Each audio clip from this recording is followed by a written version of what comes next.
మన నిత్య జీవితంలో తలనొప్పి అనేది ఒక విడదీయలేని భాగం అయిపోయింది. అసలు తలనొప్పి ఎందుకు వస్తుంది అని మనం లోతుగా ఆలోచిస్తే అది కేవలం తలలో వచ్చే నొప్పి మాత్రమే కాదు. మన శరీరం మనకిచ్చే ఒక హెచ్చరిక సంకేతం.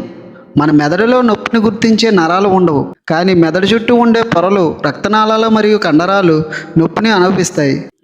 దీనినే వైద్య భాషలో మనం రకరకాలుగా పిలుస్తాం. ఉదాహరణకు టెన్షన్ హెడేక్ అనేది మనం ఎక్కువగా ఆందోళన పడినప్పుడు లేదా సరిగ్గా నిద్రపోనప్పుడు వస్తుంది. ఇది తల చుట్టూ ఒక గట్టి బెల్ట్ కట్టినట్టు నొక్కి పెట్టినట్టుగా అనిపిస్తుంది. ఇకపోతే మైగ్రేన్ అనేది ఒక భయంకరమైన అనుభవం. ఇది కేవలం నొప్పి మాత్రమే కాదు, హెడేక్ చాలా విపరీతంగా వస్తుంది. దీనివల్ల వాంతులు రావటం, వెలుతురును చూస్తే చిరాకు కలగడం, శబ్దాలు వినలేకపోవటం వంటివి జరుగుతాయి. మైగ్రేన్ బాధితులు చీకటి గదిలో ప్రశాంతంగా పడుకుంటే తప్ప ఆ నొప్పి తగ్గదు.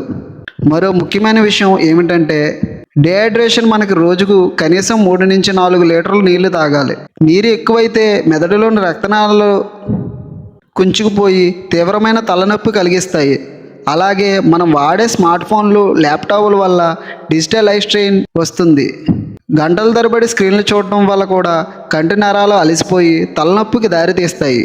అందుకే ప్రతి 20 నిమిషాలకు ఒకసారి కళ్ళకు ప్రశాంతంగా ఇవ్వాలి అని డాక్టర్లు చెబుతున్నారు. ఆహారపు అలవాట్లు కూడా ఇందులో కీలక పాత్ర పోషిస్తాయి. ఉదయం టిఫిన్ మానేయడం వల్ల కూడా రక్తం షుగర్ లెవెల్స్ తగ్గిపోయి తలనొప్పి వస్తుంది. అతిగా కాఫీ, టీలు తాగడం కూడా ప్రమాదకరమే. కెఫీన్ అలవాటు పడిపోయిన శరీరం ఇది అందకపోతే హెడేక్ బాగా విపరీతంగా వస్తుంది.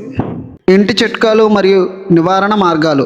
తలనొప్పి రాగానే వెంటనే పెయిన్ కిల్లర్స్ వేసుకోవడం మంచిది కాదు. ముందుగా ఒక గ్లాస్ గోరువెచ్చని నీరు తాగాలి.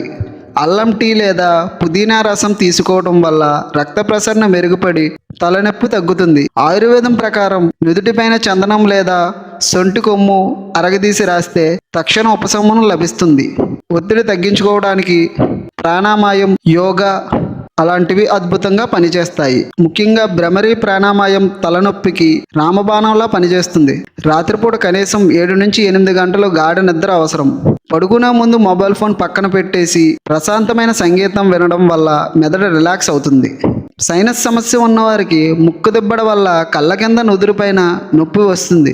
వీరు వేడి నీళ్ళలో పసుపు లేదా యూకలిప్టస్ ఆయిల్ వేసి ఆవిరి పడితే నొప్పి నుంచి బయటపడవచ్చు. అలాగే మనం కూర్చునే పద్ధతి కూడా సరిగ్గా ఉండాలి. వంగి కూర్చోవటం వల్ల మెడ కండరాలు బిగిసిపోయి తలనొప్పి వస్తుంది. కాబట్టి వెన్నెముక నిటారుగా ఉంచి కూర్చోవడం అలవాటు చేసుకోవాలి. వాతావరణ మార్పులు అంటే విపరీతమైన ఎండ లేదా చలి కూడా తలనొప్పిని ప్రేరేపిస్తాయి.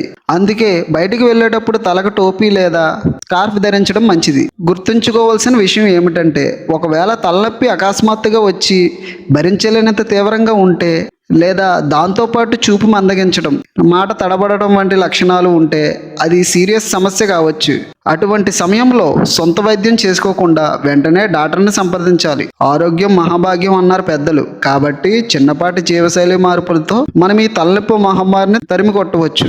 క్రమం తప్పకుండా వ్యాయామం, పోషక ఆహారం, సరిపడా నిద్ర మరియు ప్రశాంతమైన మనస్సు ఉంటే ఏ తలనొప్పి మన దరి చేరదు. ఈ వీడియో మీకు నచ్చితే లైక్ అండ్ షేర్ చేయడం మర్చిపోకండి.